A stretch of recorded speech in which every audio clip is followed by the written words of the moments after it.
I'll let you know when we're live. Okay, there we go. We are live. Um, Hello, everyone, and welcome to Tales from the Green Dragon. This is a series where I get to interview some of the best new and established authors within the SFF community. My name is Matt, also known as Miggins on Twitter, and today it is an honour to have best-selling author Matt Larkin here with me tonight. Now, Matt writes in a universe known as the Eschaton cycle, and this is kind of his own universe where world mythology from varying cultures is reimagined for the modern reader. Each sub-series that he has resets the world and enters a new era and a new mythology. Outside of writing, Matt is also an avid lover of philosophy and history, and he's currently traveling around the world in research for his further novels. Matt, how are you doing tonight, sir? I'm doing well. Thank you for having me, Matt. No, it's an honor to have you. It's wonderful, and we have our first viewer as well. This is the first thing I've done live, actually, so hopefully nothing goes particularly wrong tonight.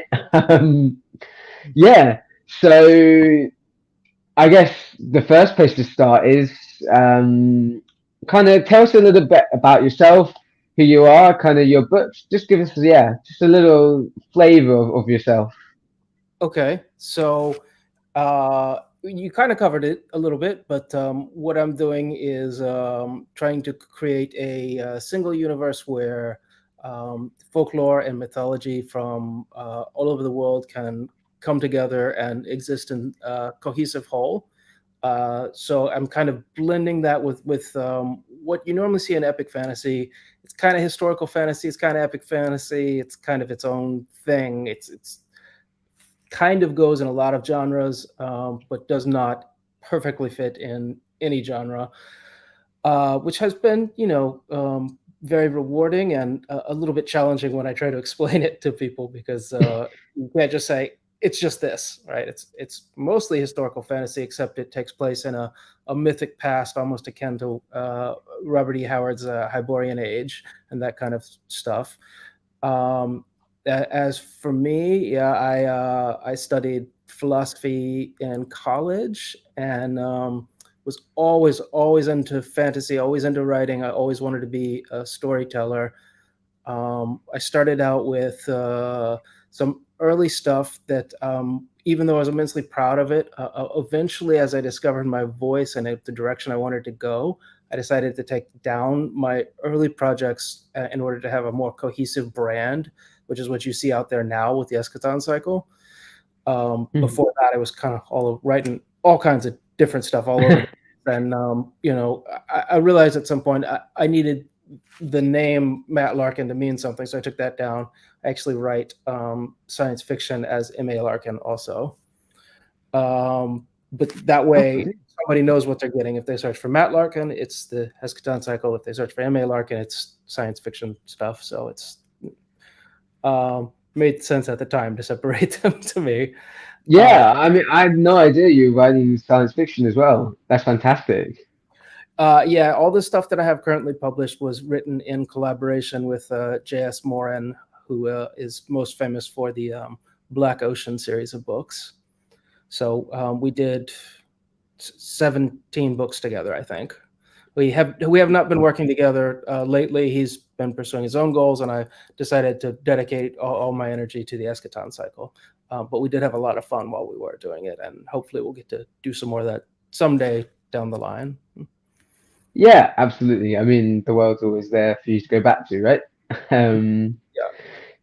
So, as you said, we have been living as digital nomads, and that was a decision that we didn't come to lightly. I mean, it was a big thing. We sold every single thing we owned that wasn't gonna fit into a suitcase. So everything pretty much for me, except my clothes and my laptop and my wow. Kindle, um, and started traveling the world. And the reason for that, the main reason for that, is that um, the stories that I want to tell, they're coming from specific places, from specific cultures. They're not just in a vacuum. And I felt like if I travel to those places, meet the people who live there, and see the architecture and the landscape and all that, it will it will give me a better picture of what I want to say, and a real authenticity to it that I can't get just by, no matter how many books I read or pictures I look at the internet.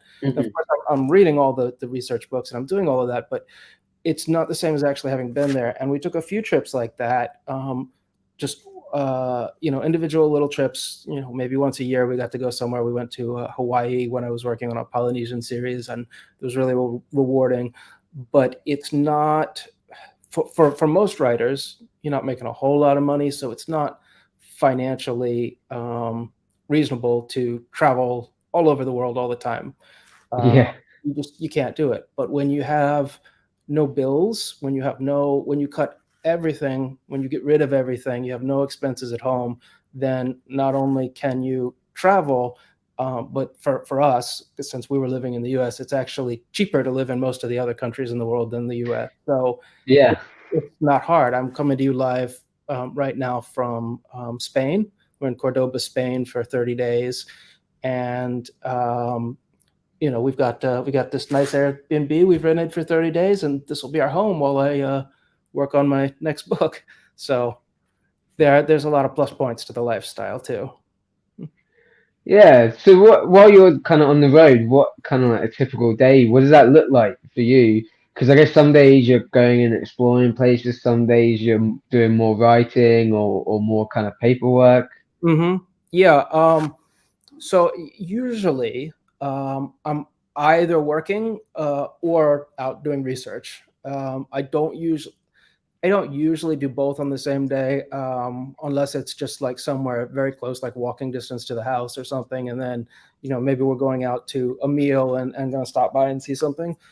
But usually we will schedule a day and say, okay, maybe once a week or something, we're going to go out and we're going to see all the historical sites. For me, it's historical sites and landscapes that matter a lot. For my wife, she likes to see the big Mhm.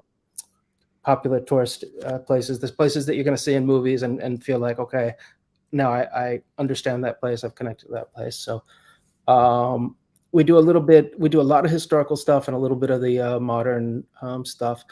So we'll schedule those days once or twice a week. And then on all the other days, it's pretty much like living at home. Except that my wife is homeschooling our daughter. But for me, it's basically the same thing. You wake up in the morning and write until about lunchtime, and have a break for lunch, and then get into whatever the other tasks that are necessary to maintain the business until dinner time, I guess. Yeah, I mean, it sounds a fascinating lifestyle. I can't even kind of comprehend just giving up pretty much everything really and living life as slimly as possible. I mean, I've got so many books, I wouldn't know what to do with them. I mean, the Yeah, Kindle, that's the lifesaver, right?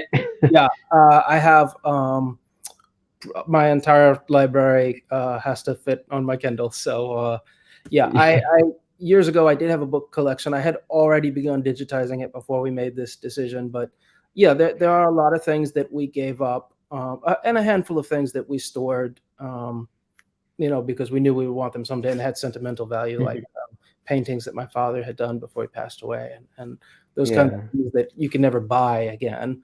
So some of that stuff we put into storage, but mostly, yeah, we gave up stuff, and some of it is hard. I mean, sometimes you miss it, but on the other hand, we keep this running tally of where we've seen in the world, and we're up to 29 countries, and that would have never Wow. happened if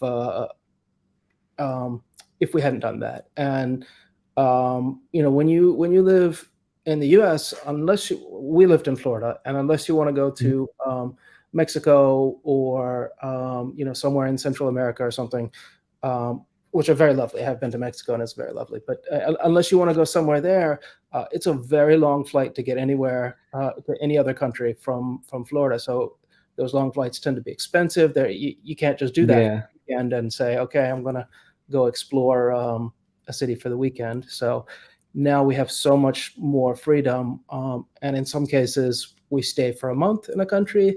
And in some cases, we're just passing through and we just stay for a few days while we're on the way to somewhere else. And we get to Mm. see a city that we otherwise might not have even seen in our entire lives. I mean, we when we needed to fly to India, where my wife is from, the closest airport that had a good flight was in Brussels. So we just got to see Brussels for a day as an added bonus, even though it wasn't Oh, cool. originally part of our plan.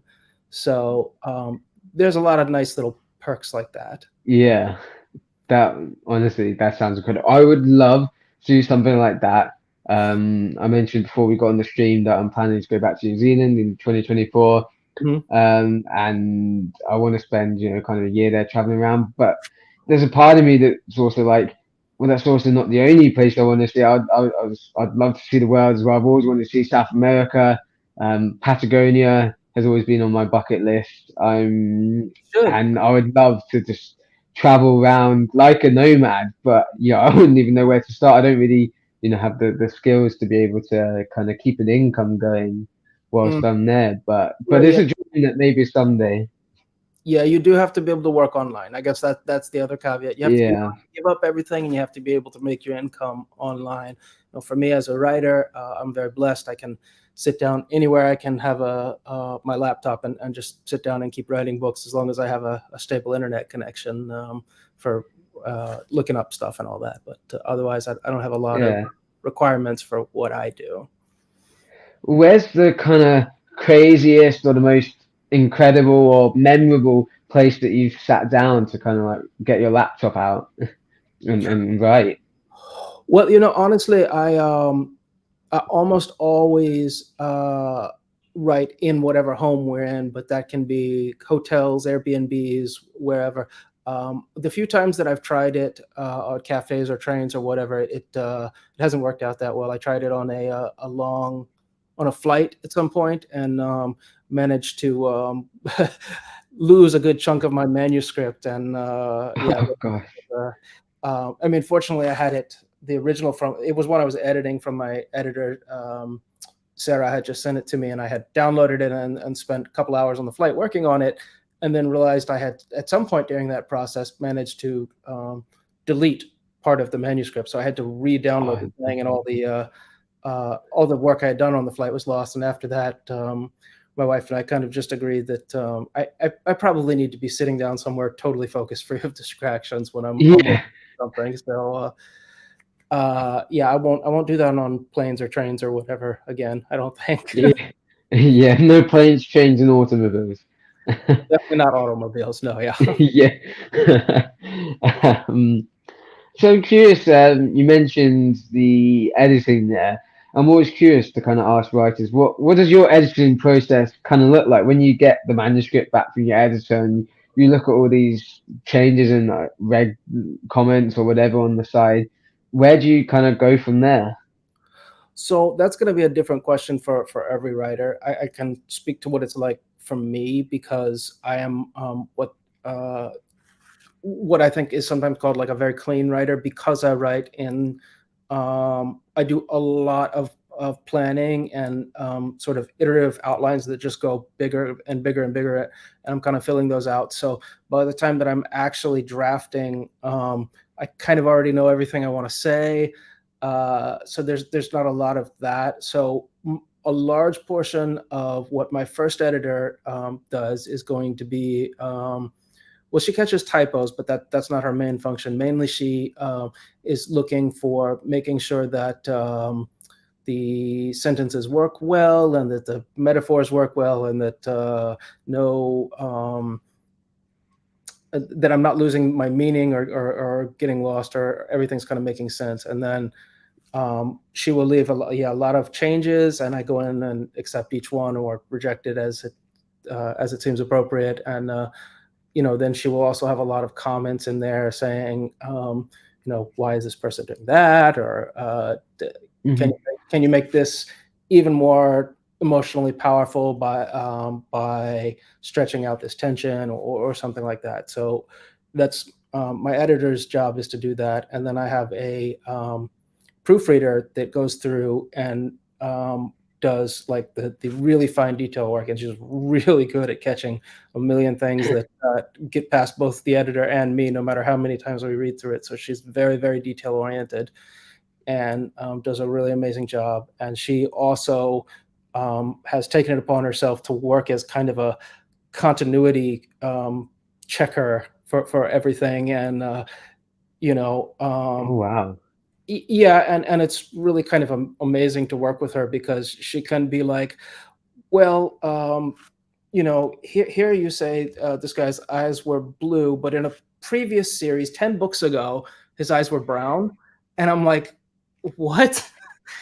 How did Yeah, but I try to keep all my threads straight, but some of the level of detail or that she can come up with is astounding. And I think that because I have worked with her for so long now, she's got all the old manuscripts, and she must be going back and referencing it to make sure I haven't changed the spelling of words between two different series or something. And it's I couldn't do it without her at this point. yeah.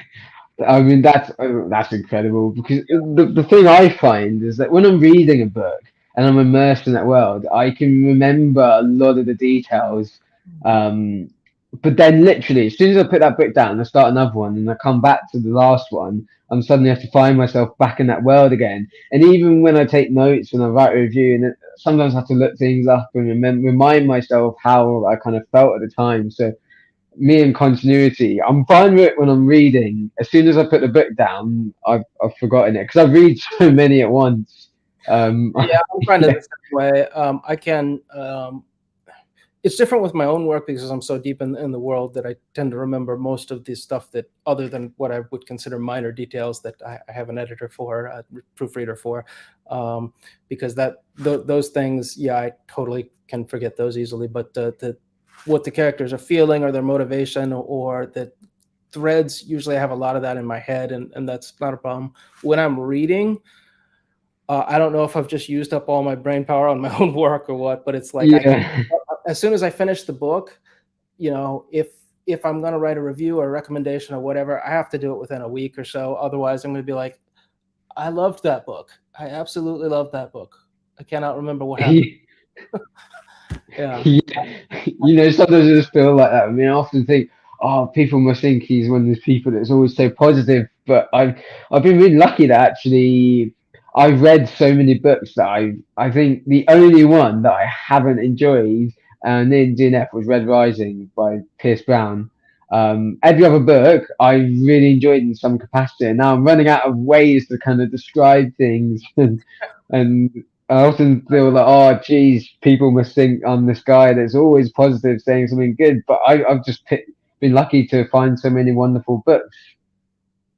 Well, yeah, that's great. I mean, I read try to read every day, at least some nonfiction and some fiction both, and I think for any writer, that's essential. I mean, you have to, at Yeah. least for me, you have to be consuming stories in order to be not only developing your talent, but also developing your desire to keep telling stories. So, yeah, I do Mhm. try to read a lot. That's great because I totally agree with that, and yeah, I think it's super important that if you're going to be a storyteller, that you're immersed in kind of seeing the ways that other people tell stories and then the common threads between us all.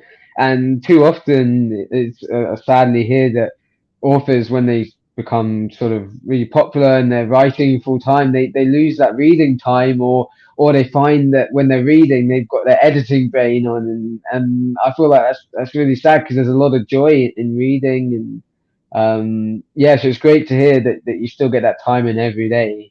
Yeah, the editing have that's an interesting. Like now, I find um, that because when I'm reading, I'm unconsciously studying the books that I'm reading. So maybe I'm a bit more critical. I don't Mhm. have like the editing cap on, as in I'm trying to correct their grammar or something like that. But Yeah.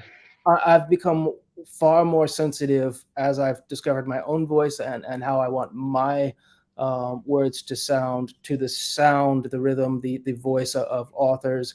And so I'm much more likely to be engrossed in a book if the author has a strong lyrical voice that's really kind of grabbing me and inducing the fictional dream, as it's sometimes called.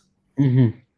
Well, if you've never read Janny Words, I think she kind of fits that I description have, yes. perfectly. Yes, You have which books you read?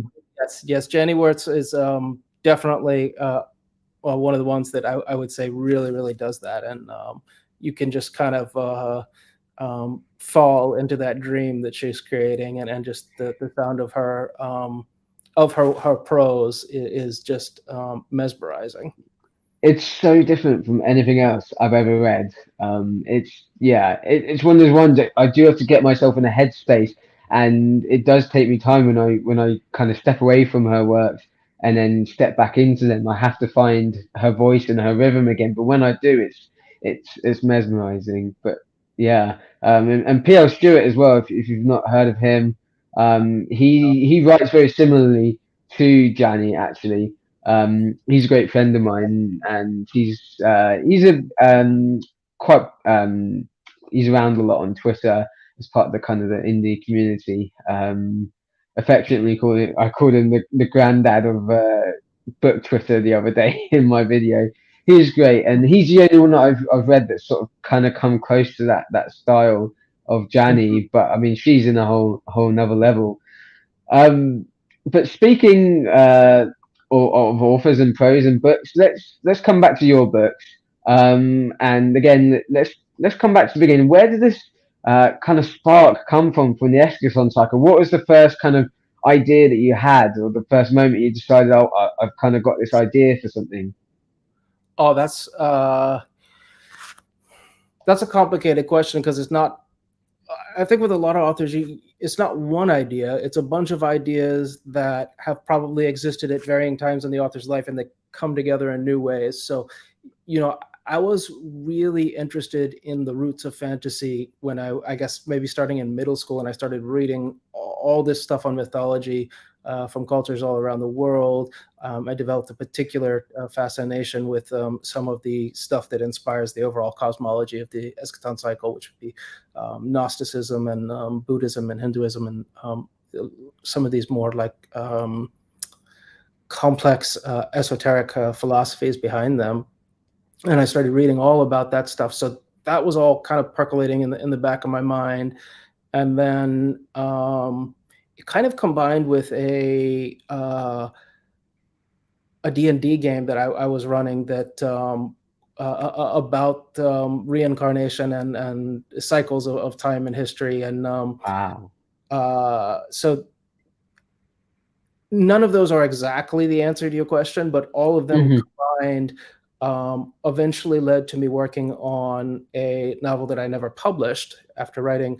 It was my first full-length novel that I had done. And I wrote it and rewrote it and rewrote it, and eventually decided that my skill level was not up to what I was attempting at that time. And I also had all this background information for the different cycles of history, and I decided, well, what if I'm going to write one of those earlier cycles of history? And that led me to publishing something set in a Indonesian setting, which is also one of the ones that's been the victim of me taking down my old work. But that Hmm. became my actual debut novel. I published that trilogy, and then a sequel to that, an early version of the Apples of Eden. And so it kind of grew from there. But I would say it's a combination of ideas that have been percolating in my brain for more than 20 years. Um, yeah, yeah. I guess that's Yeah. what I can give you. You definitely get a sense of that reading it, or in my case, listening to it. Because I've actually listened to the Apples of Eden. I actually found you by I went.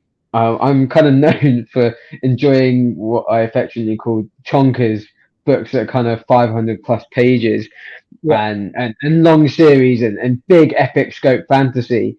And so I thought I was looking for an audiobook. I had an Audible credit. And I thought, well, why don't I go to fantasy and find the longest audiobook that I can that I'm interested in listening to?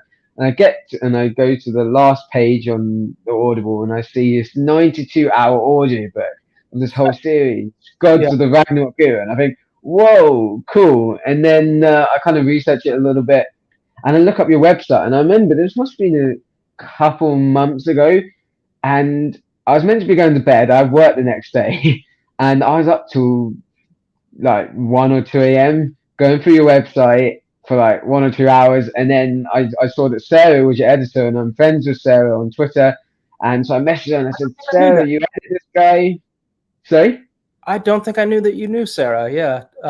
Yeah, well, I think she'd mentioned you. She mentioned that she'd sent a Yeah, message to yeah, you. yeah. No, I remember she mentioned. Sorry, it's been a Yeah, month since we first spoke, and I completely forgot that she was the. yeah. Yeah. Yeah, because I think she was the one that connected us. Because I was messaging her and I said, "Oh, I had no idea you were the editor. That's amazing. He sounds really cool. What do you think of his works?" And she's like, "Oh, I love Matt's works. I think she'd only recently just started working on some of them on the last couple of books, and she said, if you want, I can get you in touch." And then I was like, "Oh yes, please do. I'd love to speak with Matt." And then she messaged back saying, "Oh, Matt's so excited." And I thought, "Wow, that's so wonderful." And I mean, your website, if people, I highly recommend checking out Matt's website. He's got this sectionist website where he kind of has lots of different articles and things. He goes through philosophy and Gnosticism and a lot of the history, the bibliography of the books that he's read for research. And I was just completely lost myself in reading it. I thought this sounds fascinating. This whole concept of this cyclical world. Yeah. And then since then, I've listened to Apples of Eden, and it blew me away. I'm going to do a review for it properly soon. Um, what I loved was, and the original point of this long ramble was to say that you do get this grand sense that even though we're kind of following Odin, Thor's father, the father of Thor, from Norse mythology, you get the sense that there's still thousands and thousands of years before that, and it kind of permeates everything. And then you have Loki, who plays this blood brother to Odin, and he's not the trickster I expected him to be. He's kind of your own take on him, and there's a lot of mystery there. What are his motives? And I love that sense of mystery that you built, that sense of time and mythology, that even Eden herself had kind of gods before her, and that just blew me away. So yeah, yeah, I loved it. I'm honored. I'm thrilled to hear you that you've enjoyed it. So so that's the gods of the Ragnarok era. Am I right in saying that's not the first sort of chronological series in the Eschaton cycle? Chronologically, no. It's the first one published in what's now available. It's the earliest of my work, and so while I'm thrilled that you like it, I think that my work has evolved since then, and I'd like to think that it's gotten better. Certainly, my voice as an author has developed and become more intense and lyrical. So after Gods of the Ragnarok, well, in the middle of Gods of Ragnarok, I put out a side series, which is not an audio, called the Runeblade Saga. And that follows a mortal shield maiden that gets kind of caught up in the events of Gods of the Ragnarok era. And we see it more from the perspective of somebody who's not an immortal god that can just shrug off the sorts of wounds that Odin can. And then I finished Gods of the Ragnarok era. After that, I did a series that takes place in a much earlier era called Heirs of Mana, which was based on Polynesian mythology. It was a lot of fun to work on. Okay. I took a trip to Hawaii to do that. It was really vibrant and something very different. And it was neat to kind of make the connections between different eras. That's one thing that I always try to do with the different series, is treat them as a tapestry where each series is meant to enhance all the others. So you can start with whatever series you want, but as you read more and more of the series, they're meant to give you a greater understanding of the things that have gone before and the things that'll come after. So that's my current series right now is called Tapestry of Fate. It's based primarily on retelling of Greek mythology, and it is the earliest so far chronologically. So I've been working backwards, I guess you could say. Yeah. anybody that's been reading that series can tell that it's much earlier in the overall cycle of the eras, but it's not the first. Hmm. So do you sort of have an ending in mind to kind of cap off your series? The entire Eschaton cycle, yeah.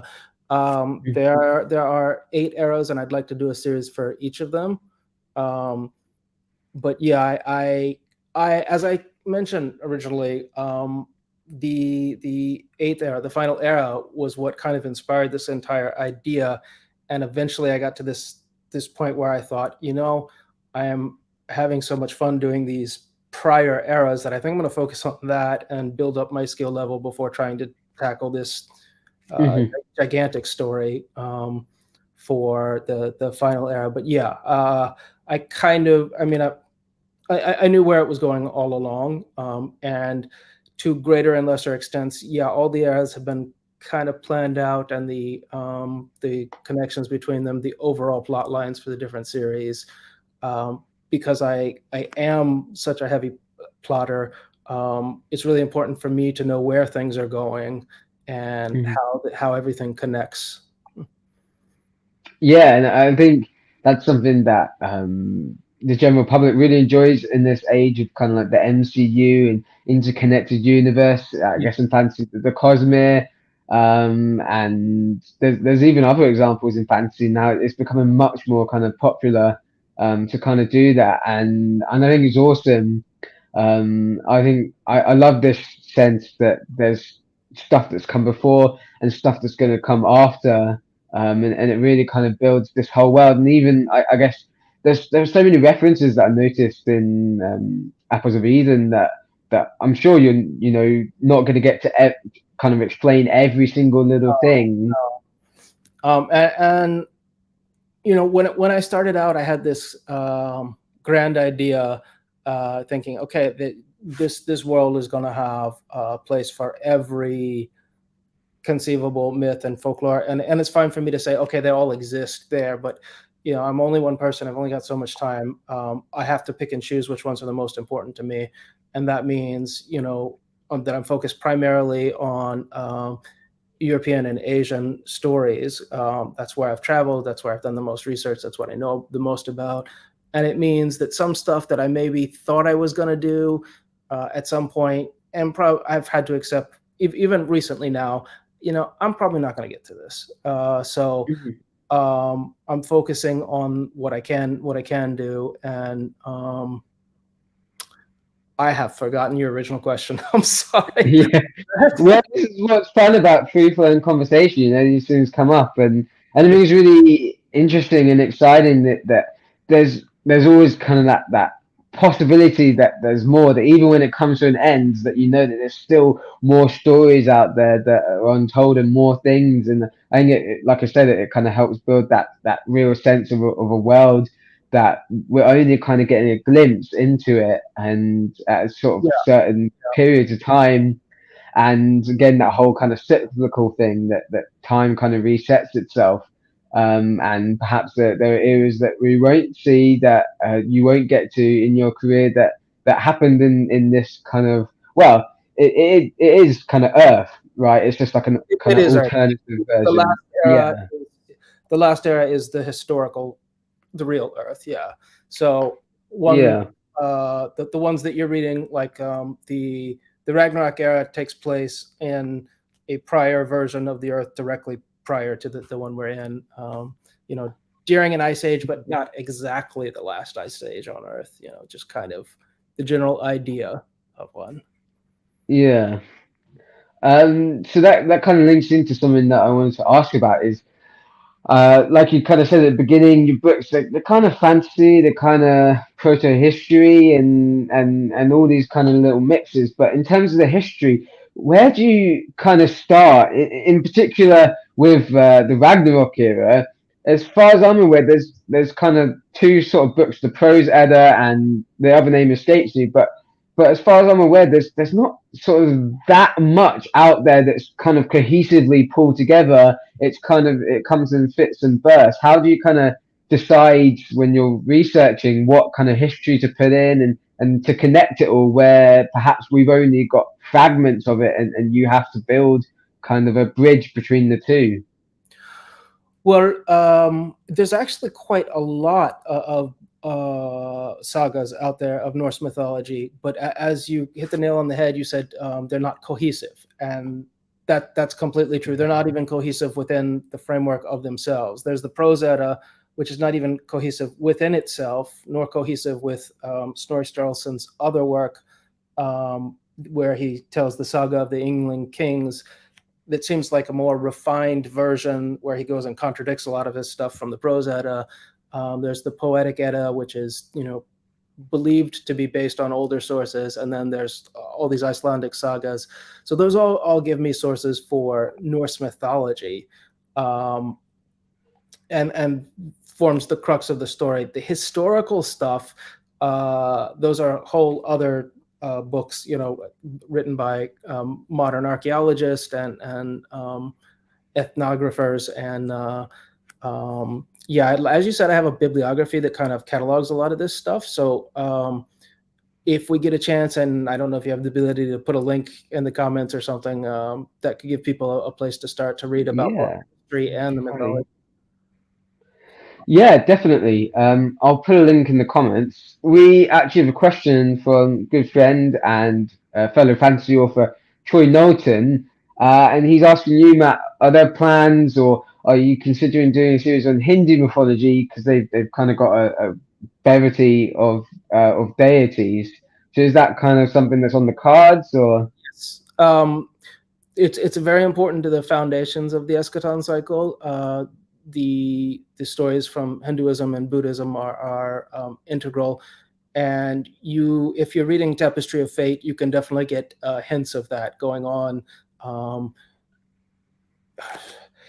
I say you can start with either series, but in some ways it's better that you're starting with the Gods of the Ragnarok era, because I think Tapestry of Fate is going to spoil some of the same mysteries that you're loving so much, because you're going to hear about how some stuff happened and some background on what's going on and these Mhm. kinds of things. And if you're only on book 2, I hesitate to say any more than that, because then that's going to be some spoilers. So I don't want to get Yeah. spoilers. But yes, at some point, I do hope to work on a series dedicated to Hindu mythology. Hindu mythology.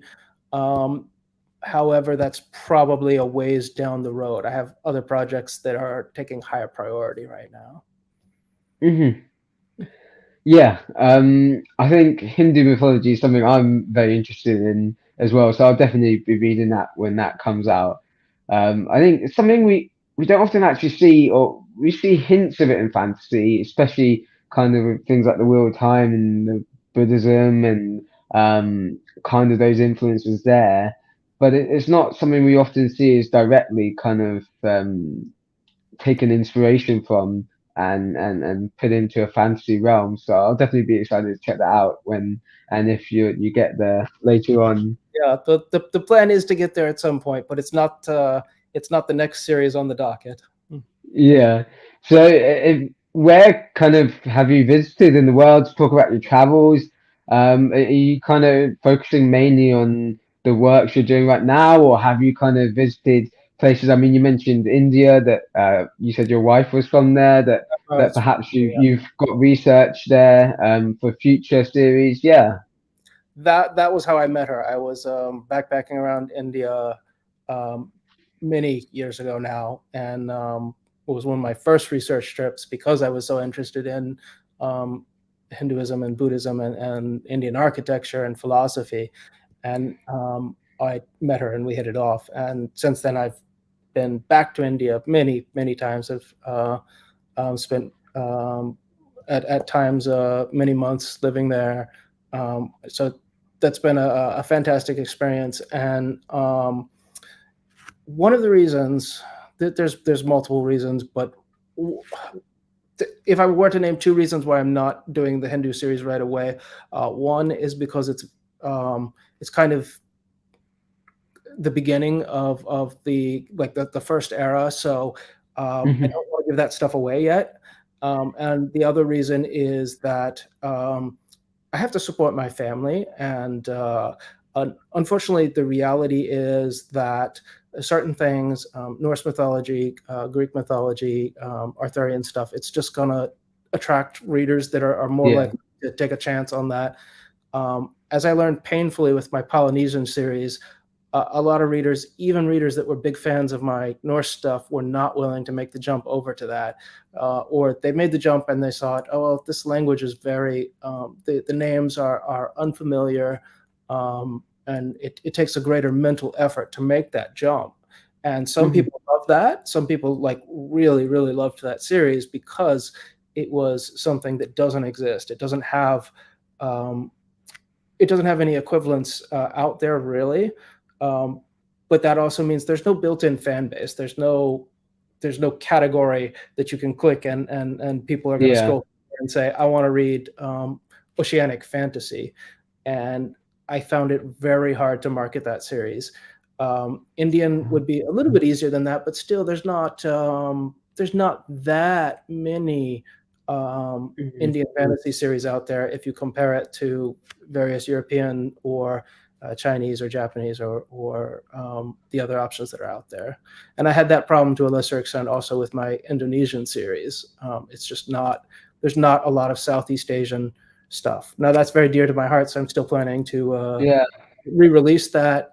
That was my debut, and it was something that's very important to me. So after I eventually get around to polishing it and making it up to my new standard, then that'll definitely come back out. But Mhm. um, yeah, I have to think about to some extent what is the public most likely to go after right now. Yeah.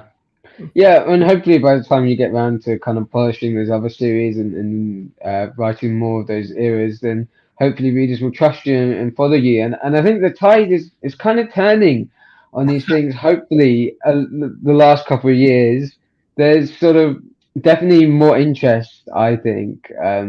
We've had stuff like First Binding by R. Verdi, which was kind of Silk Road inspired fantasy. What was the other one I was thinking of? There's another one that I was thinking of that was quite popular. Sons of Darkness, by Gaurav Mohanty. He's a Yeah, Indian fantasy author. Only just come out, but it's getting a lot of stuff in a lot of press in the indie community. And I think he's planning to do a re-release of that very soon. I've got a copy over there. I need to finish it. And I find that such a shame that people aren't as interested because I find those things fascinating. I watch a great channel called what's it called? Four of Civilizations. It's a podcast that this guy he's crazy. He's a British guy and he basically does 3 hour long history podcasts about falls of civilizations. He started off with Rome, and that's what got him popular. And then he branched out. So he's done Sumeria.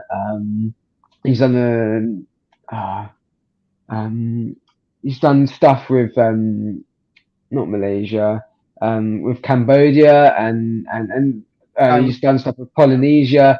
Yeah, the that's the one I was looking for. He's done stuff on Easter Island. He's done one fascinating thing I found was the Songhai Empire, which is this African empire. I think it was sort of up near the Sahara. Um, and it was I think his name was Mansa something, and he was the richest guy in the world to ever live in history, and barely anyone knows about him outside of kind of history fans. And he does these great podcasts, but he does YouTube versions of them for free, and so he uses stock footage that it's really well edited. It's almost like an actual documentary, and I've learned so much about so many different cultures that I never would have heard of, and particularly as he's become more popular, he's kind of branched out into more diverse cultures and cultures that aren't often heard of. And it's That's fascinating. yeah. I Yeah, so that definitely recommend that channel. yeah, it's always good for people to expand their knowledge, like expand their horizons, learn more about the world. And for me, yeah, I'm trying to have a balance between wanting to do that and explore some things that maybe are not popular and explore things that are popular, but explore them in new ways. Uh, Hmm. so yeah, it's this constant juggling thing. But I have intentions to pursue a lot of different Hmm. tracks. Like I said, there's 8 eras, and that leaves a lot of room for pursuing a lot of different folklore. Yeah, I'm definitely excited for that. Um, so I was wanting to ask about kind of going back to when you're looking at kind of what you call primary sources, and then crafting your own kind of narrative and your own cohesive story, and the characters. How do you kind of how much of the characters do you take from the sources that you read, and how much of that is you kind of crafting an arc for them across the series, and how like you kind of imagine they might be like if they were kind of living. There's no one single answer to that because it's going to vary a lot.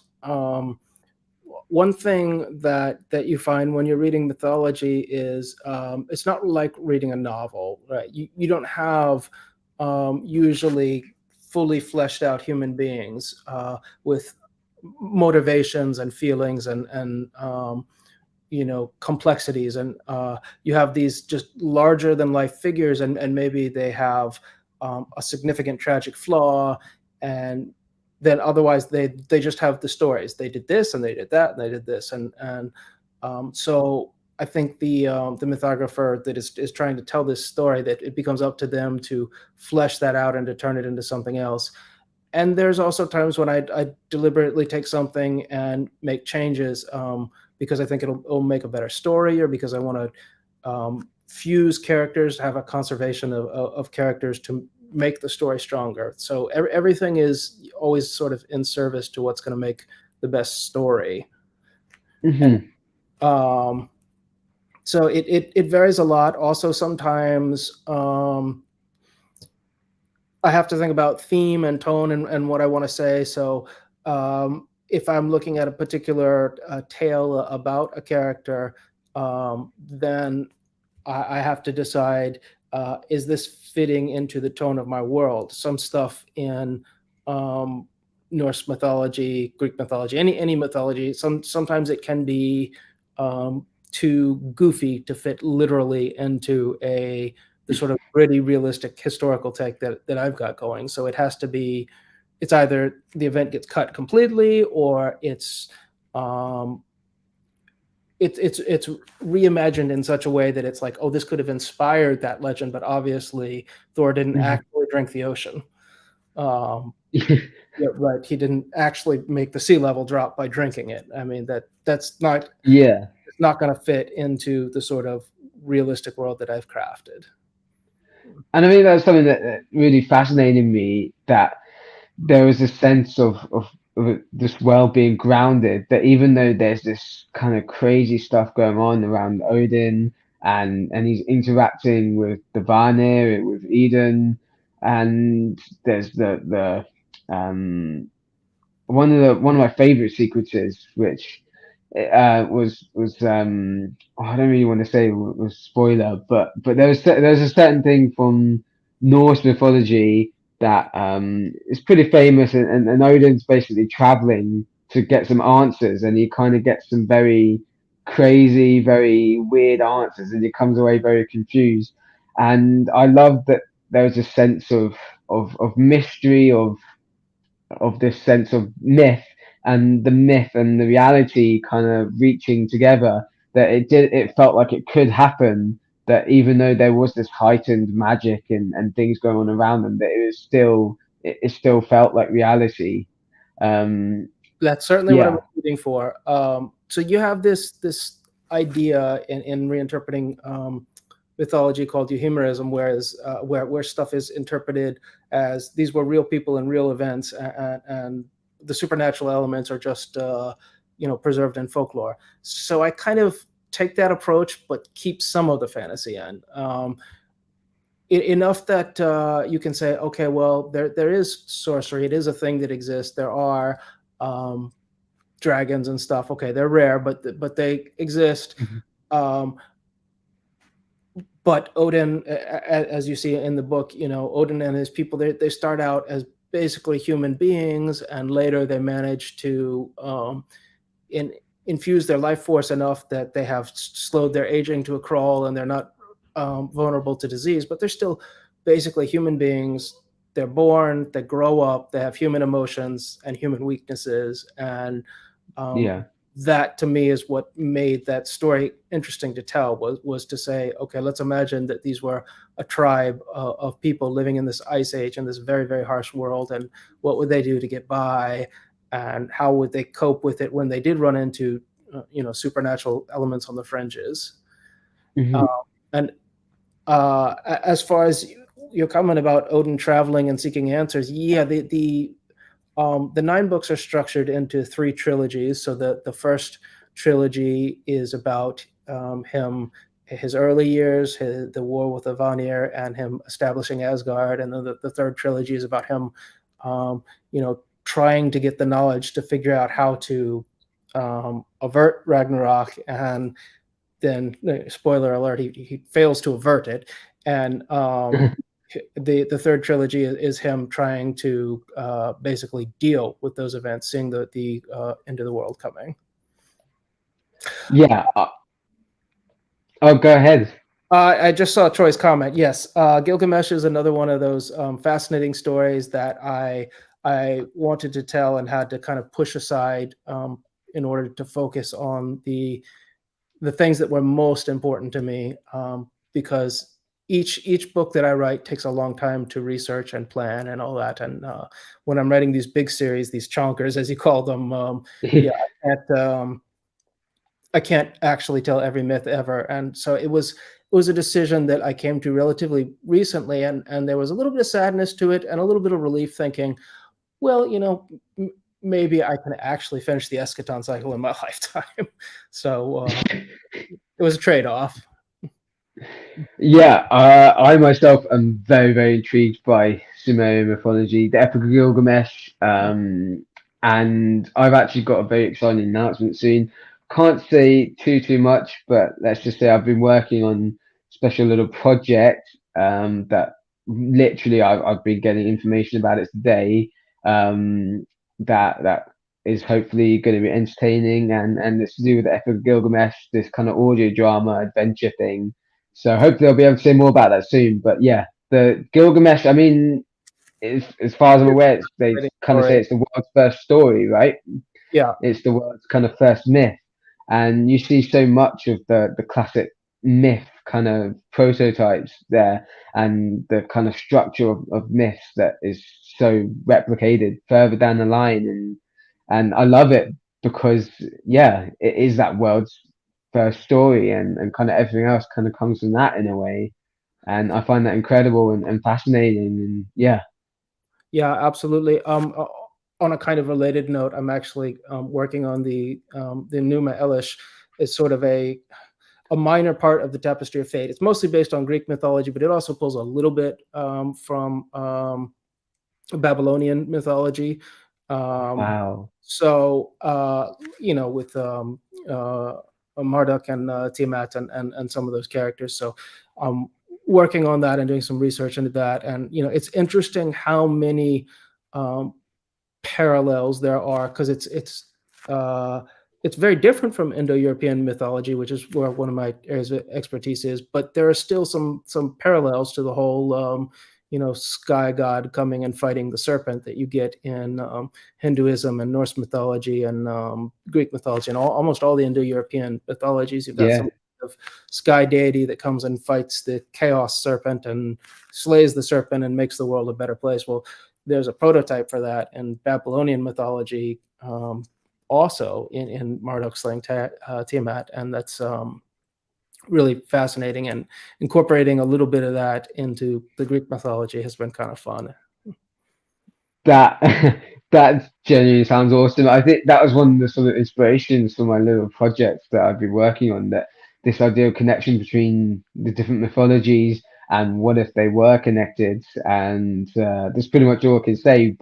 And that's why I was so fascinated when I heard about your series, because I was like, this is something that I've been kind of dreaming about myself, and wanting to see more of. And I think it's really cool. And to study the history, even just just as an amateur thing, it's really fascinating, like you say, to see the different connections that there are, and the things that are going on there. So I did have a question that is kind of linked to this, which Sure. I think is quite interesting. What role do you kind of think mythology has in society today? It's a Huh. difficult one. I thought, what could be an interesting one that was stumping? Well,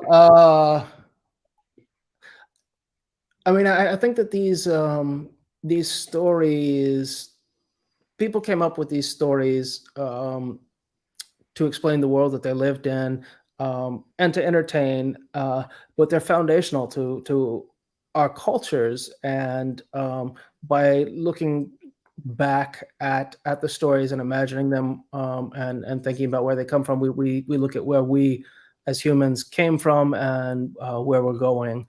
And I mean, I think as a writer, the human experience in general is really the only thing worth writing about. So here in mythology, you're looking at larger than life characters, and I've even heard superheroes being called like modern mythology, right?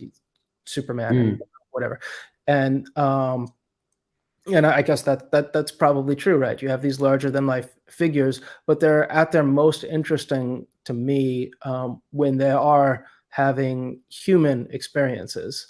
I mean, we can watch Superman be completely invincible, but it's not going to be as interesting if we don't actually care about his life, and care and yeah, feel his emotional pain for the things that he wants and can't have, or he's losing, or the life that he wishes he could have. His flaws, his character strengths and weaknesses are the most interesting. So I think, um, yeah, I mean, I think these stories from mythology, because they are where we come from, as a people, as a species, they're sort of timeless in their ability to entertain and be reinterpreted and analyzed and considered. wow, that's genuinely just.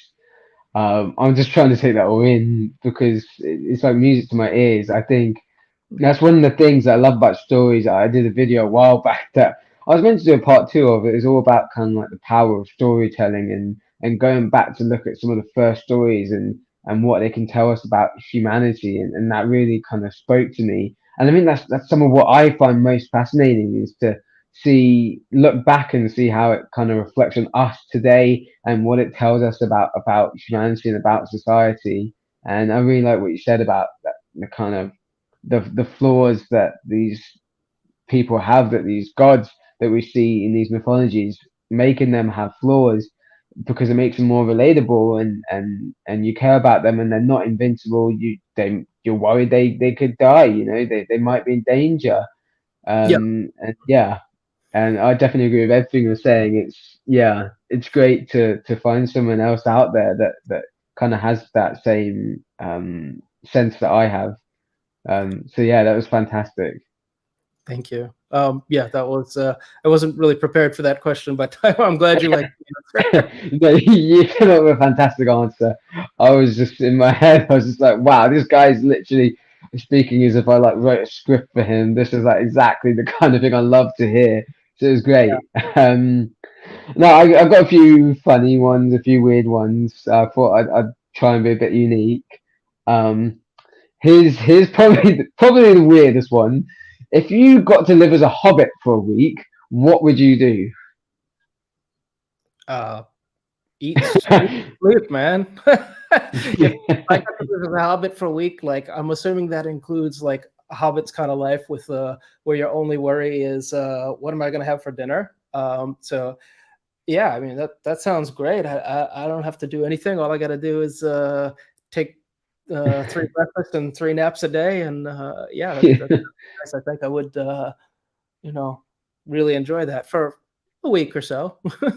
Yeah, yeah, that's the thing. Everybody kind of thinks, oh, I'd love to, kind of quit work and sit around. And actually, when I came back from New Zealand and I had 2 months before summer, I came back. Well, I came back early. I came back in sort of June time, and all my friends, a lot of my friends were in the year below me, so they're just doing exams, and so they couldn't see me. and I was just sitting at home doing nothing for 2 months, and I thought, and at first it was great, you know, you sit around and watch TV, and then after about a week, I was like, wow, this is really boring. I could not do this for the rest of my life. Um, but now you can, I believe, my cousin's actually just been to Hobbiton. I've been very lucky. But I believe that they're now converting some of the Hobbit holes that you can go stay in them as an Airbnb for a few days. So that'd be pretty cool. They do great cider at the Green Dragon Inn. I can tell you that. They do what? They do great cider at the Green Cider. Dragon, the Yeah, pub. yeah. Yeah, if you go on the tour, it's actually really good. I mean, the tour itself is kind of what you expect. I mean, it's amazing to go see Hobbiton. It was quite funny. I was with a bunch of people that were, well, let's just say that most of them were looking like they were retirees, and I think a lot of them were only there because their kids had said, "Oh, mom, dad, you got to go see Hobbiton." And so we have this poor tour guide, and a lot of them are kind of uni students trying to make extra money, just working on the weekends and working part time, saying, "Oh, who knows whose Hobbit hole this is?" And there's all these sort of, most of the people around me are looking befuddled, and they have no idea. And then I'm there going, oh, I know this answer. It's this Hobbit from the movies. It's that Hobbit. And the guy at the end, the tour guy, he came up to us and you can have an extra cider on me because you said I saved the tour because there wasn't much audience response because I don't think much of the audience really knew where they were. Whereas me, of course, I knew all the movie trivia. Um, yeah, so that was fun. But the cider there, they actually have their own cider. It's great, and they do parties there sometimes. They do like feast nights. You can go there and they have like they have fireworks and a proper feast, and the pub's open in the evening. You have to book it. I never got to one, but I've heard they're fantastic. But Uh, yeah, it's a great experience. I hope one day we will get to see New Zealand. That's it's outside of the area that I'm working on, so it's kind of outside of our travel range. As I mentioned, yeah, we've traveled mostly in Europe and Asia because those are the areas where I'm working and I'm focused and I'm studying. But I've heard nothing but good things about New Zealand constantly, so it's definitely on the bucket list for someday. Yeah, I think. I mean, I would still say my favorite place in the world is the Lake District, the English Lake District. Beautiful. Still compares to New Zealand in every way. But I think my favorite country is New Zealand. I've got an affinity with it. Particularly the South Island. I'm not as fussed about North Island. It's kind of more volcanic, more kind of, well, it's a mix of volcanic and then you have the golden beaches. Um, and yeah, it's definitely worth going if you can get there. Especially, I was very interested in the Maori mythology, which is very Polynesian. Maui And is a yeah. major character in my Heirs of Mana series. Just for the record, should you want to read something else? Oh, fantastic.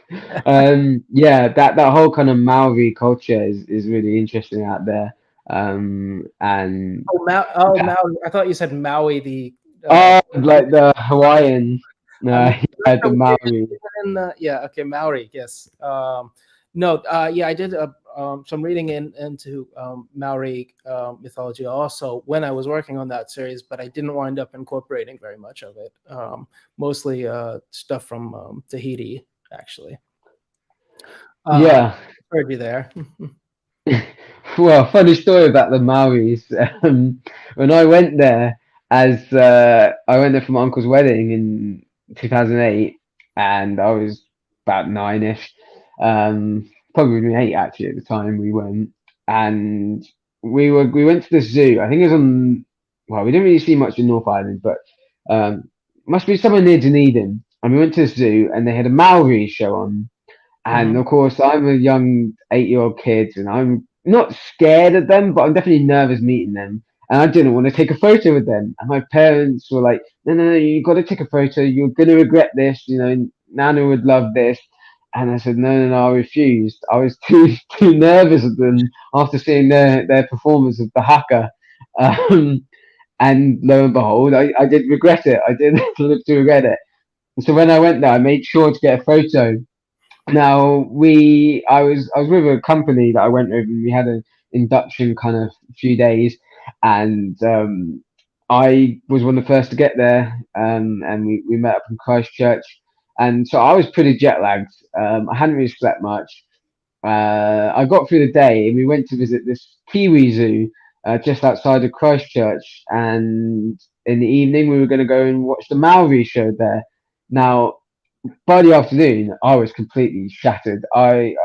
Yeah, it got so bad that the guides were like, maybe you should just go back to the youth hostel. Um, Maybe you just need to sleep. And I was like, no, no, no, I'm staying. I want to see the Maori show.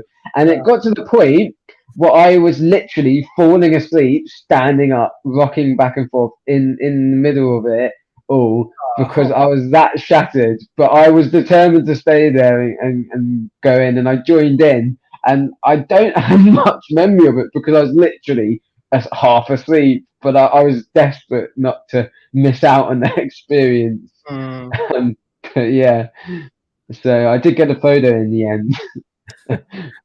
yeah. One thing we've learned from our travels: never book anything for the day you arrive. Like it's just it's hard. Yeah, especially if it's been a long flight and you're like, you know, Yeah. It was funny on the way there, and I was really perky when I got there, and I had breakfast with this guy Dave that met us, who's our kind of chauffeur kind of thing, and I was feeling great. It was only about 4 p.m. that it hit me. On the way back to UK, I didn't really sleep much, and I got in the morning about 10 a.m. I think, and I didn't sleep until about 6 p.m. that night, that was pretty late. I was feeling really that good the whole day. Don't know what it was. Way there, completely shattered. The way back, I was fine, but yeah, yeah, it must have been a nice plane journey. Um, yeah. Now, to go talk about travel a little bit. I've got a couple questions related to that. sure. I don't know if you've been to many bookshops in your travels, but I was going to ask the best bookshop you've been to in the world. Uh, well, I wasn't buying books because, of course, I only buy on my Kindle because as a digital Of nomad, it's course. already right there. But there is an amazing bookshop in Bucharest, Romania that is just. Let me see if I could actually find. I think I have a picture of it. And one moment here, if I can find my research. Yeah, no worries. Hmm.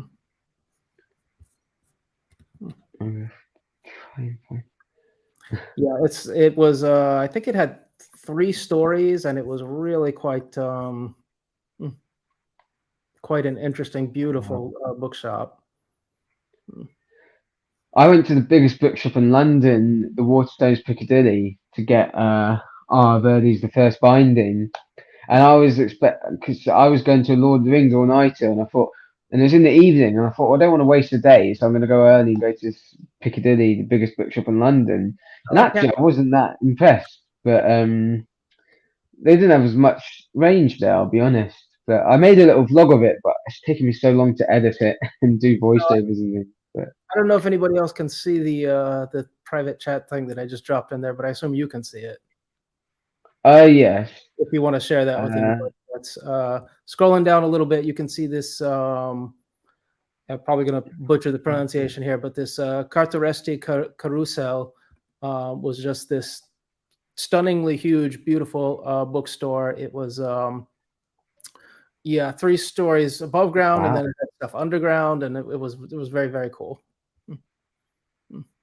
Yeah, I'm having a quick look through myself. Wow. I'll have to have a proper look through that later, but I'll leave that link up if anyone wants to see that.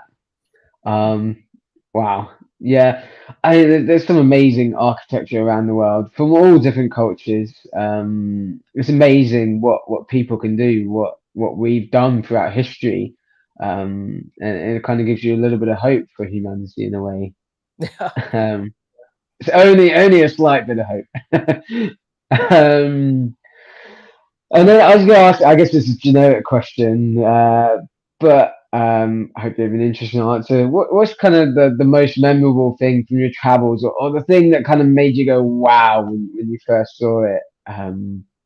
Yeah, that's a hard question. We've seen so much just even in this past year. I mean, I really loved Prague. That was really interesting. It's just got some of the most beautiful architecture I've ever seen. And then well, we spent several weeks in South Korea recently, so that's kind of fresh on my mind, and I just Mm. absolutely love Korea. Um, and yeah, those are the things that pop out at me a lot. The ruined temples, or some of them aren't even ruined, in Indonesia and Yogyakarta and in Bali. Those are pretty Mm. stunning. And we went to Angkor Wat in Cambodia. Uh, Yeah, so that was very, very impressive. Cambodia was quite nice. So that was a good trip. Very I'd love to go very there. friendly people. Very affordable place to be. It was nice. Uh, Hmm. yeah, Cambodia is definitely on the list of places I'd love to go. Yeah. Um, so many places: Cambodia, South America. I started off my bucket list with Nepal and New Zealand. So I've ticked off New Zealand. I was lucky to get there twice. Now a third time. I just love the country, and then hopefully, fingers crossed, next year I'm going to tick off Everest as well. I thought, what can I do for my 25th? I've got to do something special. So I'm hoping I'm going to go to Everest, and that would be like my bucket list. That I'm happy that I've ticked that off, and then the rest of it's kind of like I'd love to go to these places, but we'll see. Yeah. Yeah, I think that travel is very, very rewarding, and it's definitely worth doing if you're able while you're younger. Now, like with a kid, it can be a little hard on her. It can be a little bit harder. So she Mm, enjoys it and she has fun, but it can be hard. She misses aspects of a stable life. So it's definitely yeah. advantageous to do it before you have children, assuming you don't already, um, before you have children, rather than after, if you can, if you get the opportunity. Yeah, no, definitely. Like I was saying before the stream, I kind of got that itch that I need to get out of it before I settle down. I kind of came quite close to not settling down. I mean, we had plans to travel. We were going to go to New Zealand and things, and then things didn't work out between us. But I mean, it's always the kind of thing you say, oh yeah, we'll get married and we'll go these places, and then life happens.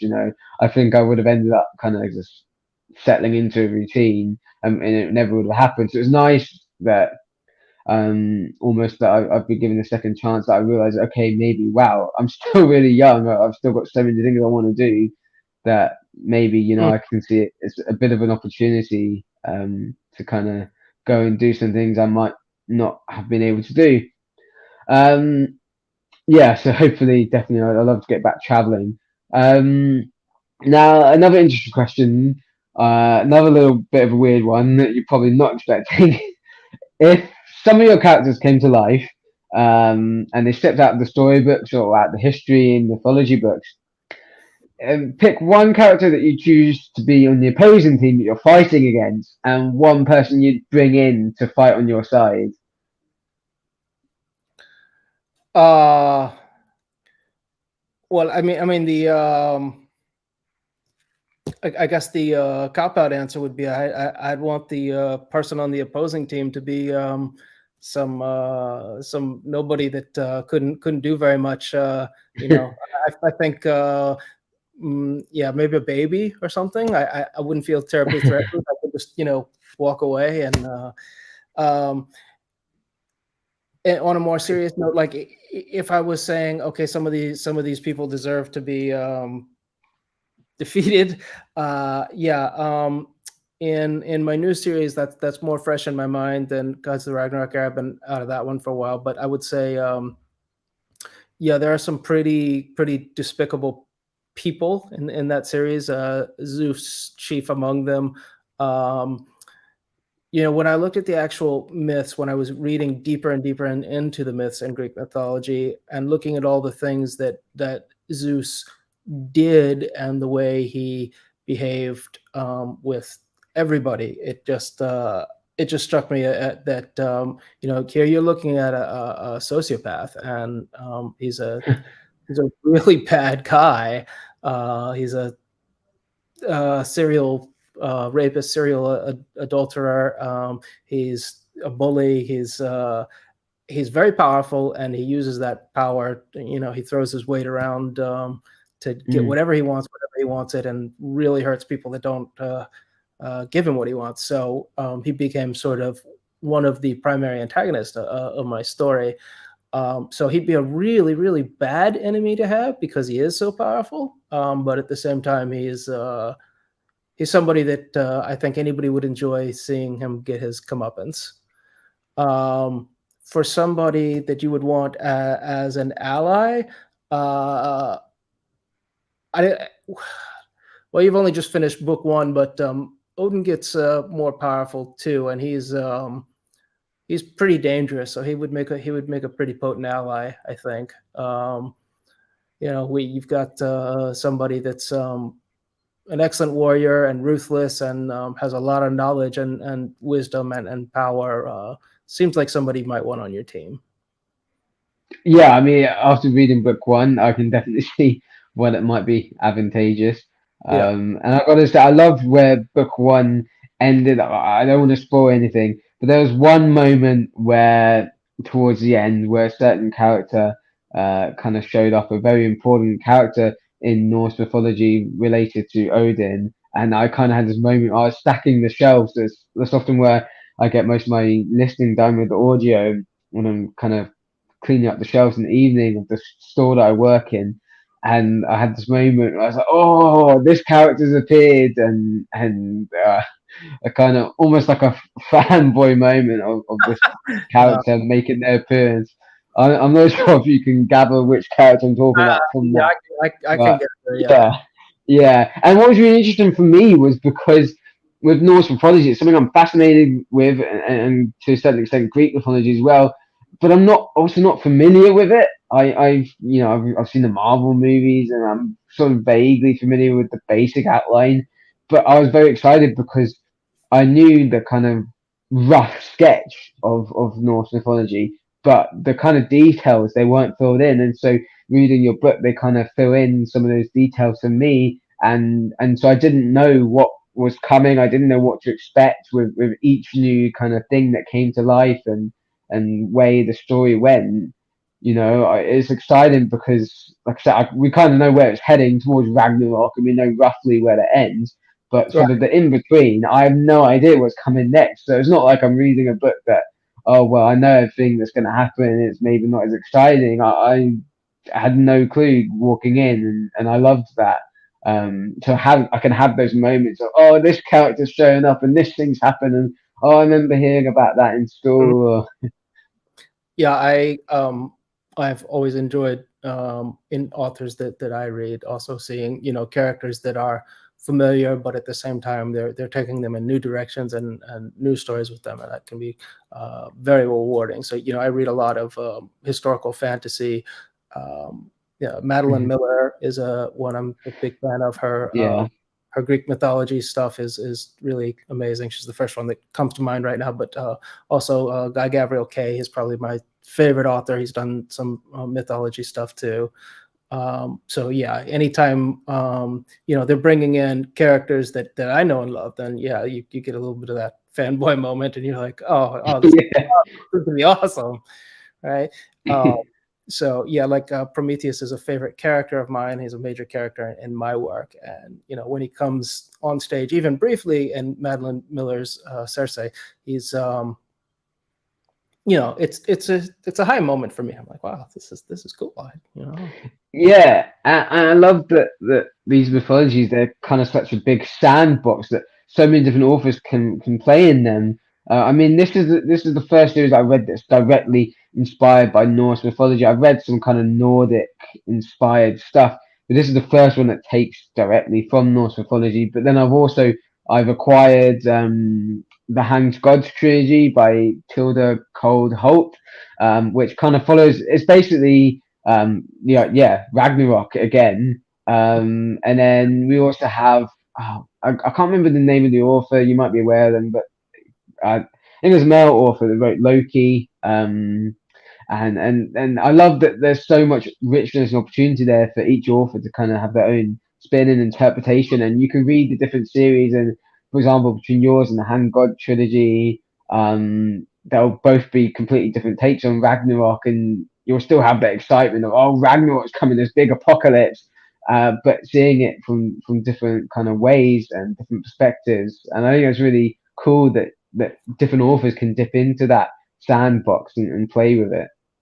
Yeah, I think when you're looking at the myths, like I was saying before, you have this sort of bare bones structure that doesn't have a lot of flesh on it. It doesn't have a lot of meat on it. A lot of these things are told in poems, and they're playing with the sound of the words and how they all fit together. But they're not going super deep into humanizing these characters and giving them human motivations, and that gives authors a lot of freedom to expand in whatever direction they want to take those characters, and they can make them more human, which is what I try to do, or more shades of gray, or sometimes more villainous than they were, just as it suits the story. Have you noticed an uptick of interest in your Ragnarok era books thanks to the recent Viking Nordic gods-based video games? It's hard to attribute an increase in sales to something like that. I think that I played the first God of War Nordic game, and it was really good. And if I wasn't living as a I've digital just started that one. I've literally got that last week. yeah, if I wasn't I played the as a first digital chapter. nomad, I would be playing the second one. But yeah, it wasn't practical to lug my PlayStation around with me. So Yeah. yeah, I don't know if it doesn't increase. I mean, that's hard. It's hard to know. You do a lot of things when you're running a indie business, trying to push out copies. Like the Apples of Eden, an ebook is free, right? It's a for the moment and for the foreseeable future. The ebook is free. It's a free download. So mostly my strategy is, tell people it's a free book on Norse mythology, and if they want it, then they go get it. So the barrier for getting them to download it is not very high. The barrier to get somebody to actually open a book they've downloaded for free, that's a whole different story. A lot of people will take a Yeah. free book and think, yeah, I'll read this one day, and then forget they, Me. yeah, they'll forget they have it. So and I mean, I'm guilty of that too. I have hundreds of unread books on my Kindle, and I'm always like, Yeah. okay, yeah, I'm gonna go and get to these one day. But then I hear about some other new book, and it doesn't matter that it's $9.99. The other one was free. It's like, wow, I want to read that one. That sounds interesting. And I don't read it. I don't remember the description that I read for a free book that I got 2 years ago. So I understand, but that's the bigger hurdle that I have to face. So with the books being free, it's really hard to measure where traffic is coming from a lot of times. Yeah, so how kind of your journey as an author, how's that kind of been going? Because it's interesting.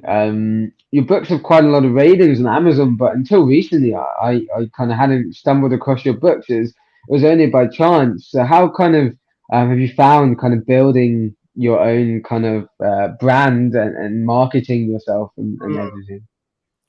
Well, I'm a mid-list author. I don't make a lot of money. I make enough to live on. Not always with as much level as of security as we might like as a family, but we definitely got more success after the audiobooks came out. We found I was approached by the narrator, Ulf Björklund, and he said, "Hey, I've been reading your book, and I would really like to do the narration for this." And at the time, I hadn't really been ready to get into audiobooks. I didn't have the money to pay him. Yeah, Audiobooks are very expensive to produce, yeah, and he sent me an unsolicited sample of his reading of my book, and it was so good that I was like, all right, I'm gonna put this on my credit card because this is just a fantastic performance. Mm. So with Audible, one of the hurdles that authors have to face is often people. It's a plus point and it's a minus point because of the credit system. Long books are very appealing to Audible listeners. So that's a Mm. plus point because in a book like mine, where I was like, well, I've got 9 books, I'll let somebody have them all for 1 credit, and I can get a lot of sales that way. On the minus point is that I had a lot of trouble moving the books for the first 8 that I put out, and if you're paying, God. $2,500 to $3,000 per book to produce, that's a huge investment. When it takes Mm. months for each one to come out while you're waiting to recoup it. So if people don't buy the individual books, then that can be very, very damaging. So yeah, that was a really hard time before that big one dropped, and then suddenly people were like, "Wow, 92 hours! That's a great deal." I've never heard of this guy, but let's give it a try. Yeah, And that's literally me. yeah, well, that's you, and that's been a lot of people. So that made a big difference to us in our lives, and that has led me down the path of starting to produce the Greek audiobooks too. But it's a very long and expensive process. It takes months and months to get the recordings done, and then they have to be edited and remastered, and all this whole process. So Yeah. it's time consuming and expensive, and for me, for the narrator, for everybody. And with these, I'm actually the Greek ones. I'm actually they are on Audible, and so they're available. There's no difference to the customer, but for me, I'm not distributing them exclusively through Audible. I'm also putting them on other audiobook markets, which means I make less per copy, but they are available to a lot of other readers on other devices. Kobo and Google Play and all these places. Mhm. So the hope is that I will be able to reach more readers, and that otherwise, you have a lot of people that they live in countries where Amazon's not a big thing, or they don't want to shop at Amazon, or Yeah. they're already invested in their Nook from Barnes and Noble, and they're like, well, this is my whole book library. I want to buy it here. And I get Mm. that because I'm like that with Kindle. If I were starting over from scratch, I don't know if I would go with Kindle, but now I have 700 books that I've bought. That's my library. If I buy another book, it's probably going to be on Yeah. Kindle so all my Yeah. books together. So It's crazy how big Amazon is and how much of a role they have, and I think there's just a lot of good that comes from that, and certain downsides that comes from that, and it's interesting thinking back to when I was in New Zealand and I was as big a fan of fantasy, I think, or at least I was interested in fantasy as much, but I wasn't as big a reader, and I was just getting into Brandon Sanderson. And so I only had my Sanderson books out there. And I remember at the time that they didn't have Amazon over there, and I thought that's kind of interesting, but it didn't really bother me at the time. But now, if I went over there, when I'm going back for a couple of years, I think, gosh, what am I going to do? Because books are so expensive to buy over there, to get over there, because it's like in the middle of nowhere, a little island, and you suddenly realize how important Amazon is, how kind of crucial it is, do and you have a it's Kindle? yeah. Sorry, Do you have a Kindle? I do have a Kindle, so I'll be lucky that I can still get the Kindle books over there. But Amazon, it's just so convenient. Like for example, my Christmas presents, I bought them all on Amazon within about just under 2 weeks or just over 2 weeks for Christmas. Can't do that over there. They don't have it. You can get some stuff from Australia, Amazon, Mhm. but they don't have Amazon in New Zealand. And like I said at the time, it didn't really fuss me. Now I'm thinking about going back and sort of thinking, wow, a couple of years I'm going to be without Amazon. That's going to be quite interesting. Uh, Luckily, like I said, I've got my Kindle. yeah, we're in Spain now, and we actually have a permanent address for 30 days. So this is actually the first time I just ordered something from Amazon. It's the first time we've ordered from Amazon in the last 10 months. So Oh but wow.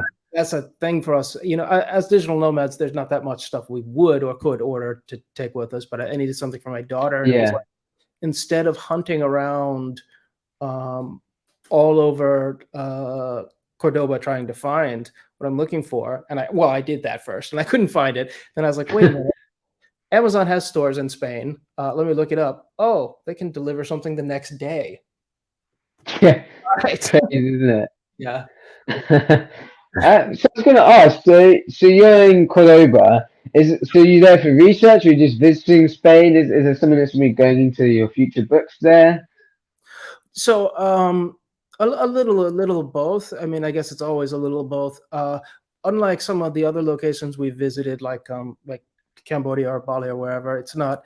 I don't have like a super specific plan that I'm like, oh, I'm going to set this in Spain. Although there are parts of Gods of the Ragnarok era that take place in Spain. Oh, Um, interesting. but I don't have too many specific plans where I'm like, oh, I'm going to have a large sections of books in Spain.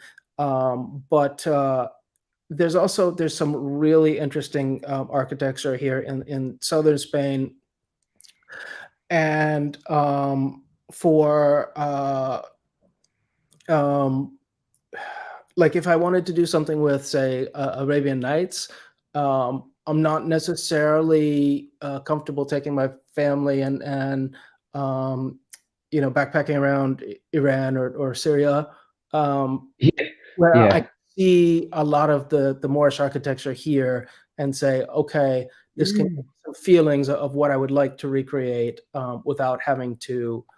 And I mean that there are places in the world that we would have liked to have gone if the world was a better place, but where things yeah, are stable enough that I'm gonna, um, you know, I don't know if I would go by myself, but I'm sure not gonna take my wife and daughter to some places yeah, of right now. course. So, you know, Yeah.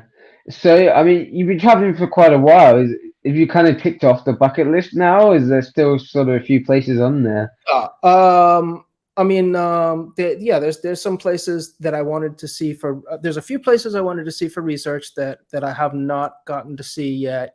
Um, and I'm looking forward to seeing those. And then we have some things on the bucket list that we'd like to see for ourselves at some point.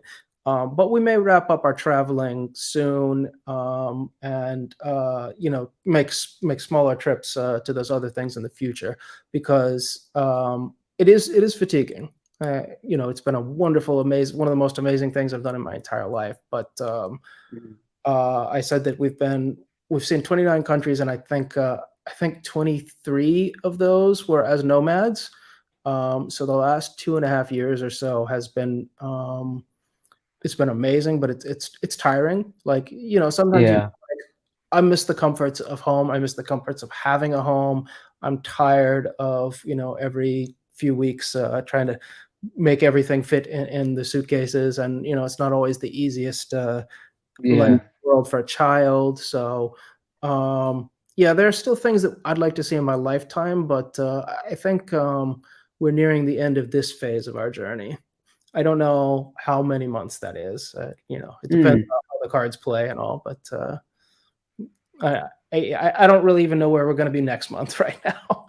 But Well, that's exciting. yeah, I mean, at least for a while, I think you do, like you say, end up kind of longing for that a bit more certainty and a bit more stability after a while. But it sounds like an incredible experience, kind of just kind of going where your feet take you, really. it has been a truly truly amazing experience, and we have loved almost every place that we've visited. And I wouldn't trade any of it away. Um, but like when I told you we lived a few months in Scotland. When we lived there, when we lived in London, our life was more or less the kind of life that we were used to. And I guess Mm. that's owing to a common language and common culture and standards of living and all that. And in some areas of the world, it wasn't that way. We couldn't get the food we were used to, or we couldn't get the things we always wanted, or whatever. So, it can be Yeah, fatiguing. There's a lot of places that we have traveled where you can't, for example, brush your teeth with the tap water. And people don't think about that, but it's like you got to have a yeah, bottle water to brush your teeth. Okay, I mean that's okay. You do it, but it gets old after a while. You're like, okay, oh Yeah. shoot, I forgot to buy water today. Now it's late at night. We're tired. Everybody wants to go to bed, but I have to go out and buy water just so I can brush my teeth tonight. Right. Um, Yeah. there's a lot of things that you don't think about necessarily before you're in those situations too. Yeah. No, I can definitely understand that. And I wish you the best with your future and travels. Thank I you. guess now's kind of a good time to sort of start to wrap things up a little bit. Just a few more questions, if that's all right. Um, I guess similar to that, is there anything what are you most looking forward to kind of the coming year in 2023? Either in terms of your travels or books you're releasing or yeah. I think I told you. I think it was before we started recording, but I'm hoping to finish out my Tapestry of Fate, my Greek mythology series this year. So book 6 is coming out on the 7th of February. I've made good progress on the other 3 books. I'm kind of writing them all simultaneously, and I'm planning to, if all goes well, I'm planning to drop those last 3 books in the series in quarter 3 and 4 of this year. Due to the travels, I was supposed to have one in quarter 2, one quarter 3, one quarter 4, and I had to cut the quarter 2 one and push it all back.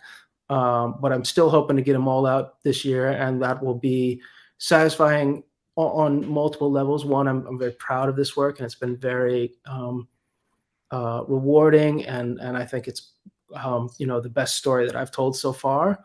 But it's also like I guess with any 9-book series, it's been very time consuming, and as a writer, it can be exciting to go on to other things and say, I'm going to Mm, be working on a little bit more stuff for Norse mythology after that, and after that, I get some more plans, and so other things that have had to stay pending while I'm working on this thing. mm. So um, the idea of wrapping up and moving on to another project is very exciting for me. Yeah, I definitely that's something that I hear a lot from authors. Is that there's always that kind of you're looking ahead a little bit, and that's always that kind of glint in the horizon that's kind of exciting. And I'm excited to see what you come up with, especially with Sarah as your editor. Um, I love Sarah so much. I need to get to her books. I've read so many authors that are edited by Sarah, and they're some of my favorite books. She's fantastic at what she does, and I've yet to read her books. But just wanted to give a shout out to Sarah there. Yeah, well, 'Cause, she's got yeah, a couple of novellas that you can knock out in one sitting or 2 sittings, and they give a real good introduction to her work. Sarah really excels at packing a lot of emotional punch into her yeah, stories. I mean, she's really uh, really drives home those emotional points, and also she has really beautiful lyrical prose. And those are having read her work before I knew she was an editor, was impressed with it, and then found out she was an editor from Michael Fletcher, I think. Um, and oh uh, yeah, love Michael Fletcher. and yeah, so he's a friend, and we have occasional correspondence, and at some point it came up, and so then I approached her, and she became my editor, and I was just really impressed with her, both her writing as a writer and her editing ability. So she's been a very valuable asset. Yeah, no, she's wonderful. I hope to get on the channel very soon. And so thanks to Sarah for connecting me Yeah, with Matt. Yeah, it's been a wonderful experience, and a wonderful new find to fill my fantasy shelf. So just last couple questions, and I like to kind of spin things on their head a little bit. I'm kind of known for the chaos here, so I like yeah, taking things, putting them on their head. I think you Instead know. of Okay. yeah, instead of asking that kind of generic question, well, what kind of advice do you have for other fantasy authors? Um, I'm going to ask, what's the worst advice you've ever been given, and something that you would like agree, kind of stay away from that. Huh. Um, I don't know if it's the worst advice you're ever given, but I think when you're starting out, you listen to lots of advice on how to write, right? Or I hope you do. I hope you read a lot of books on craft and all that, and you listen to advice, and you're going to hear a lot. From me, one thing that I heard a lot was you know basically to keep the prose invisible, keep it simple, keep it invisible. I think is the word. And so you've mentioned Brandon Sanderson and you've mentioned Jenny Wirtz, and those are like the two extremes, right? Yeah, Sanderson deliberately keeps his prose very prosaic, no pun intended, right? Because he wants all the focus to be on his world building, and he doesn't want people thinking about what he's writing. And or maybe that's how he likes it. I don't know. yeah, I just know he wants that he doesn't go that way. And Jenny Wirtz writes these like mind-bogglingly beautiful sentences that occasionally I have to read twice to even understand what she's doing. Tell me about it. And so early on, and I got this advice that that whatever Jenny's was doing, that's bad, that's wrong, don't do that. And so I took that to heart, and so my early work was much simpler in terms of prose, and I avoided. I didn't go too deep in metaphors. I avoided lyricism in general, and then at some point I realized that's not true at all. Most of my favorite authors are lyrical. They're poetic. Guy Gabriel Kay and Jenny Wirtz and Madeline Miller Yeah. are they write beautiful sentences that just draw you into their world and leave you in this dreamlike trance.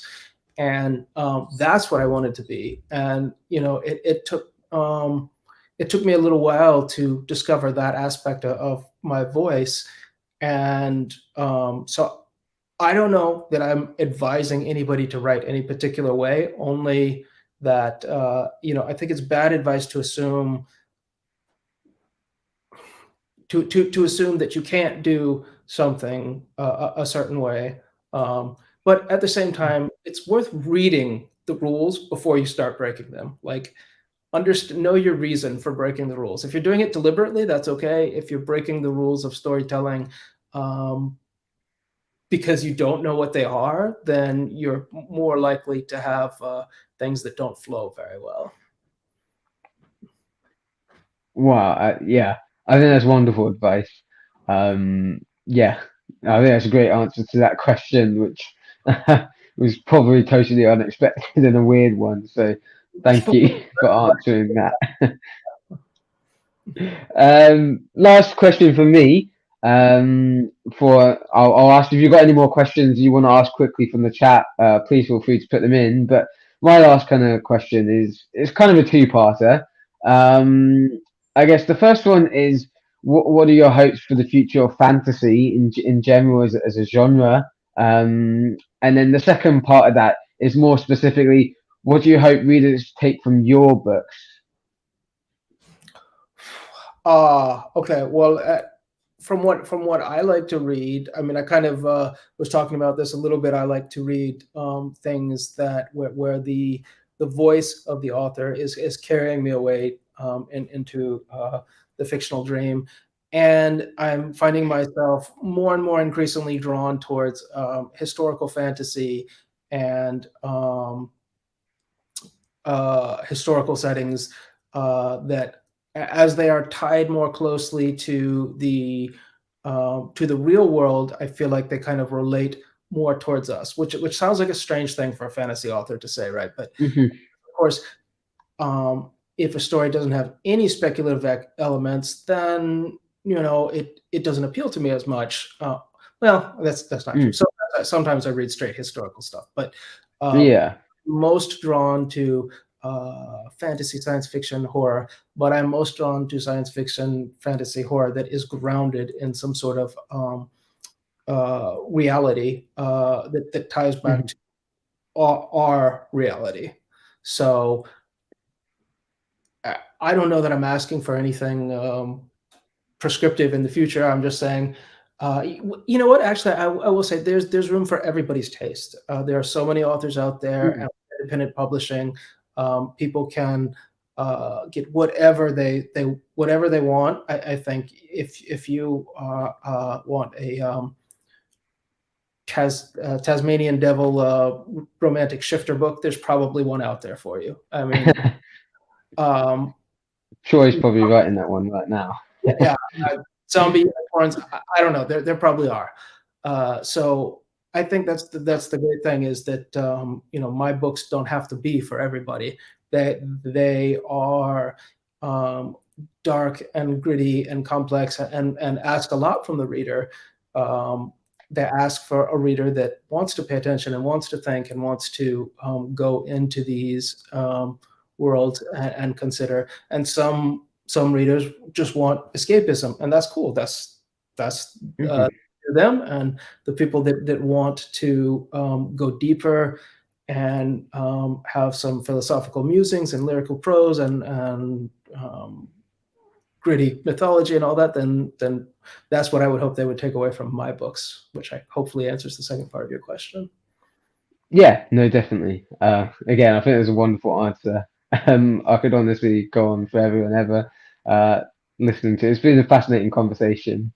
So thank you for joining me. Oh, it's been my pleasure. I've enjoyed talking to you. Yeah, this is your last chance in the chat. If you've got any questions, leave them down below. But if not, we'll probably wrap it up here. We've been going quite a while, which is it's been great. It's been wonderful. So yeah, once again, very very grateful for taking the time out to come speak with me. And you said book 6 was it in your Tapestry of Fate series is coming out in February? Yeah, on my website, mattlarkinbooks.com, each of the 3 eras that's out right now, that's got its own page, and you can see the book covers, and clicking on them should bring up a universal book link that lets you choose whatever retailer you want to shop at, whether you like hardbacks or paperbacks, ebooks, audiobooks, whatever. It should link there. Yeah. Uh, Mhm. so in the case of book 6, because it's up for pre-order, there's not going to be audiobooks or print books yet. Those will get filled out later, but the ebooks are up for pre-order. That's coming out the 7th of February. And then book 7 is actually also up there. That's coming out the 8th of August.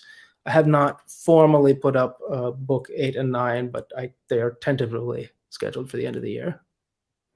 Well, I'm very excited, and I actually saw. I don't know what's happening with it. With the fantasy, I think it's called the Epic Fantasy audiobook channel that author Zach Argyle started. Yeah. And unfortunately, I think there's been a few problems with that with YouTube. I think they're sorting it out. But I think I saw was that your first book in the Tapestry of Fates was up there.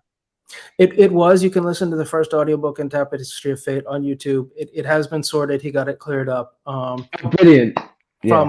From what we can gather, a bot thought he was infringing on copyright, even though every single one of the 5 authors involved in this collective had specifically put up a page on our sites saying, okay, we give Zach permission to do this. And he linked to all those, but because no human had reviewed it, the bot was just like, huh, this is a copyright violation. Let's take this whole thing down. Once he got a look at it, then yeah, it was fixed after a few days. Oh, that's fantastic news. I think that's a great new channel and a great new way to bring new readers in. And Zach, may I just say, fantastic karaoke singer. I met him at FantasyCon. I love Zach so much. I need to get into. I've got his Threadlight series, and it was crazy. I'd never met Zach before, and I walk in, and I'm in the room, and I'm kind of starstruck almost because we've got Zach there, we've got Ryan Cahill there, another indie author and there's a lot of people that I've never met in person. And then I walk in and Zach just like we hadn't even really talked that much for Twitter. He just goes, Miggins and comes in with a hug and the whole evening is looking out for me. and let me tell you, he does a fantastic. What's the song he did? I believe in a thing called Love, and he hits those high notes. And then he did Barbie Girl as a karaoke. There is video footage somewhere um, that someday may leak out into the Now, world. if Gotta you love Zach. yeah, if you find that video, send it to me, because you see, Zach is a member of. So I assume you're familiar with the SwiftBow, the self-publishing. Yes, yeah, yeah.